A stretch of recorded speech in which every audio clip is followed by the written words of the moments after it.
Hi, I'm Dave Codway with Greenleaf. In this video, I'm going to give you a quick update on our QOZ fund.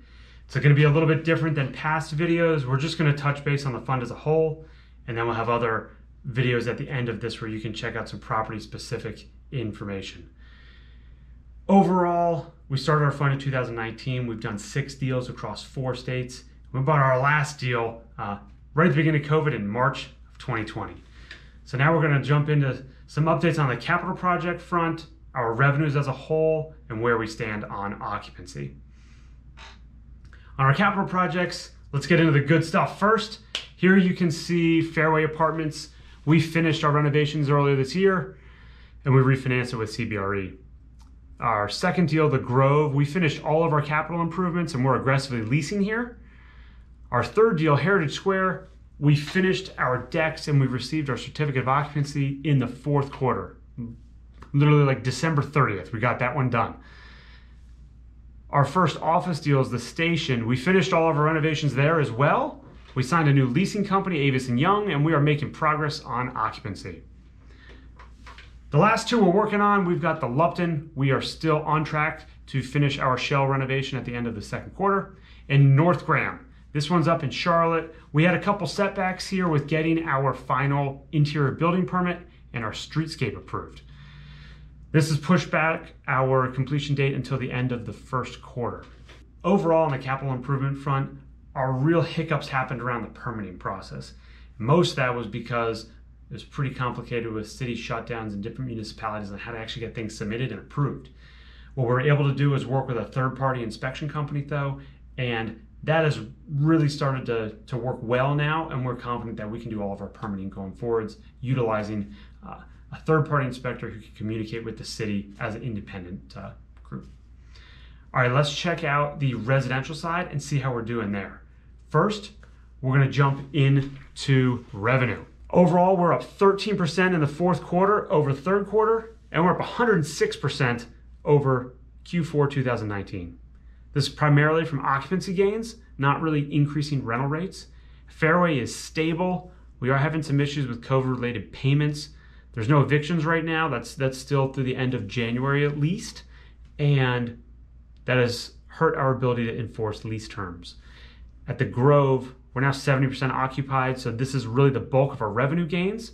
While Heritage, as I said, we just got our CO, but we are excited to start generating some revenue here in January.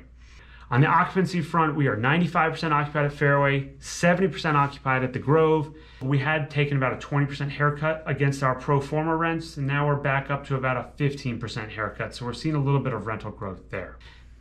And if we take a couple leases here we signed in January, we are off to a good start at Heritage. On the residential side overall, we're aiming to hit $450,000 in collections for the quarter at the end of Q2, targeting $500,000 by the end of the 4th quarter. Hitting those targets is really our stability point where we will be able to have everything refinanced and really targeting our preferred returns that we're aiming for on a stable asset. Okay, let's jump into the commercial side and see how things are going there. On the revenue side with commercial, things have been pretty stable. We did sign 1 new lease at the station, but it was 900 square feet, so it wasn't a huge change on revenue.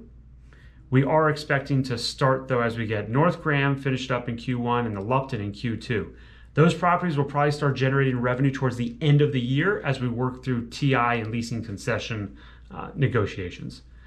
On the occupancy front, we mentioned Avis & Young working at the station, and we have signed a lease with that, and we are seeing showings, we are seeing traction, and we are excited about our space that just came online here that we'll be able to lease. Now, looking forwards on the commercial side, we get a lot of questions on, hey, what do you guys think about office right now, either in the current COVID environment, future changes that are happening to the workplace? We definitely agree that, there's gonna be more work from home, there's gonna be more flexible arrangements, there's going to be a different way of working going forwards. However, we feel that our office space is pretty well set up for that. We have pretty spread out locations. We are, for the most part, lots of entrances and easy in and out access for multiple tenants.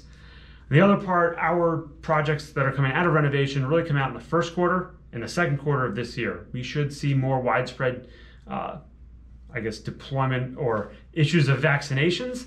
And I think hopefully optimistically, a little more return to normalcy within our daily lives. In the Southeast, though, we also haven't seen a whole lot of shutdowns. So we had a little bit in the beginning of COVID, but other than that, it's more be safe and operate. So a lot of our businesses are up and working, and commercial space is being used. With those things said, we are optimistic that we'll be able to fill up our commercial space going in through 2021 and leading into full payments in 2022. That's it for 2020. We're excited. It's kind of over. We're excited. We got our renovations projects coming up, and we're ready for 2021. At the end of this, we'll have some other updates on property-specific updates that you can follow, and also we have our investor portal. If there's any other questions you have, please let us know.